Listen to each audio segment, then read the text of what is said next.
disaster exploded over the nation in 1940 when the Nazis lashed out for valuable Scandinavian ports.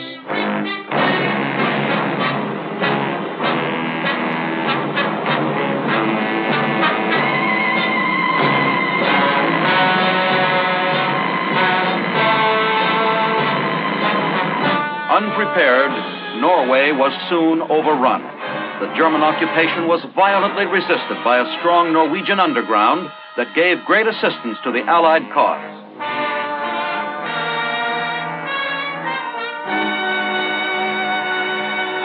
Norway's liberation in 1945 brought King Haakon back from exile in England.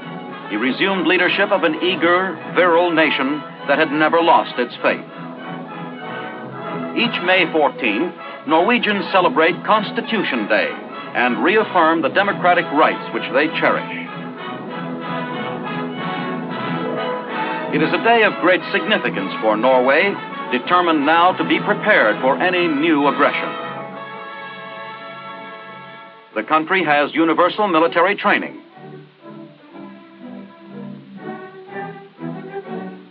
War games and maneuvers occupy Sundays and time off for 100,000 Norwegian reservists.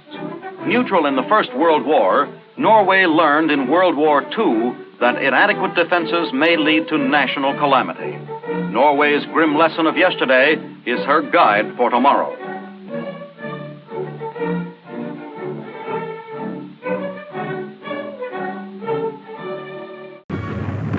Он был непрост, этот подвиг, этот ратный путь. Когда враг обрушил на нас всю мощь огня и железа. Война вламывалась в дома грохотом нацистского приклада. И в редкую дверь не постучала она робким стуком почтальона с похоронкой.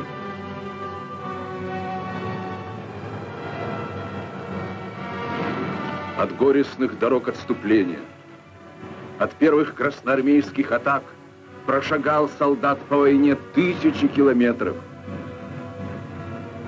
Миллионы и миллионы шагов. А ведь за каждый шаг заплачено было кровью и жизнью. Да, враг был силен, тем больше наша слава. Слава, возвестившая уже голосом тысяч орудий о нашей силе.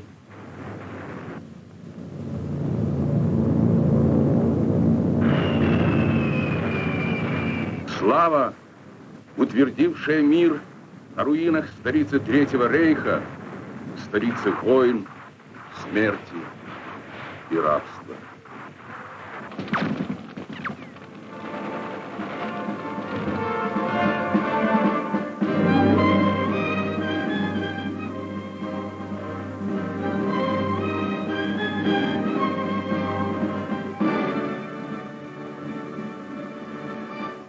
Meanwhile, the Allied strategic air assault on Fortress Europe went on with ever-mounting power. Day and night, the Allied air forces sent their bomb cargoes into the vitals of Hitler's self-proclaimed kingdom. Targets, factories, aerodromes, synthetic fuel plants, crude oil refineries, munitions works, railroads, canals, power plants. The climax of the air war came in February 1944 when the Luftwaffe made a desperate all-out effort to sweep our day bombers from the sky. The battle raged for a week. The cost to us was high, but the German Air Force came out of the battle crippled beyond redemption. Our attacks continued with unabated fury. At bivouac and training areas, ground troops received their alert orders.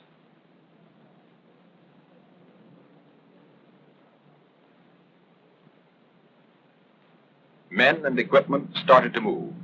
65,000 men and 7,600 vehicles from bivouac areas all over Great Britain were moved to marshalling areas in southern England without a hitch. Highways were kept clear of all civilian traffic during this period. Rumor that the great invasion was at last underway flew through the length and breadth of Great Britain.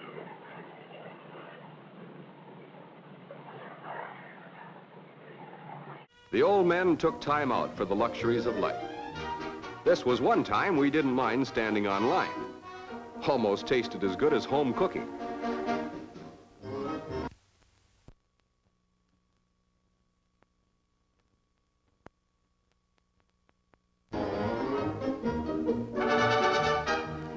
They took care of the inner man and the outer man. A few luxuries. A chance to clean up with soap and hot water. Brush up on a little American humor. And catch up on letter writing.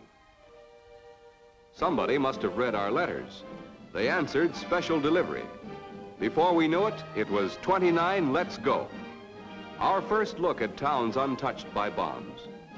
Hitler had been here before us. We didn't see an able-bodied man.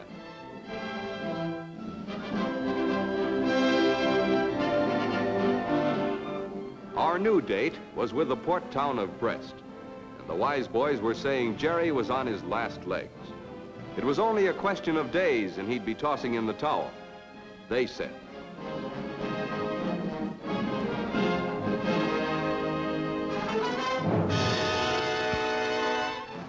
But the shells Jerry tossed at us told a different story. They held on to every apple orchard as if it were worth $1 million.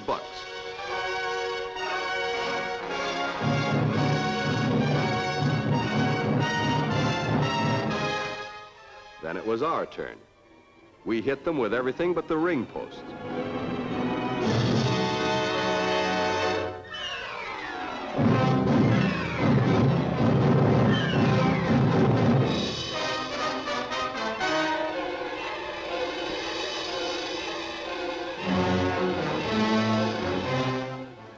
Not a single pound of Limburger cheese got into Brest in one piece.